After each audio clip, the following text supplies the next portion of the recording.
भोमा वाठारांत दोन दुचाक्यांमदीं समोरासमोर धडक जावन 43 वर्साच्या एकल्याक दुर्दैवी मरण. माहिती मेळिल्ले प्रमाण करंजाळ मडकय वाठारांतलो 43 वर्साचो मुकुंद हो ह्या अपघातांत बरोच जखमी जाल्लो. हॉस्पिटलांत व्हरता आसतना वाटेर ताका मरण आयिल्ल्याचें समजता. दरम्यान दुसरो दुचाकी चालक किरकोळ जखमी जाला, तर सद्याक माड्डोळ पुलीस फुडलो तपास करतात. नमस्कार येवकार. आयज आमी अशा पद्दतीचे अपडेट घेवन येयल्ले आसा ती म्हटल्यार काल 4 तारखेक रातच्या 9 सुमार एक फॅटल एक्सिडेंट जालो. तो बी म्हटल्यार भोमा हांगासर जो दोन मोटरसायकलीच्या मदीं हो एक्सिडेंट जालो आनी ज्या एक्सिडेंटान जेका मरण आयलें तेजें नांव जावन आसा मुकुंद सरनायक, वर्सां तेजी 43. हो भुरगो जो आसा हो करंजाळे मडकय रावतालो.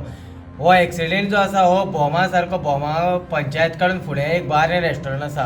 ह्या बार एंड रेस्टॉरंटा मदीं समोरासमोर मोटरसायकली मदीं अपघात जावन ह्या भुरग्याक खंय तरी मरण आयिल्लें आसा.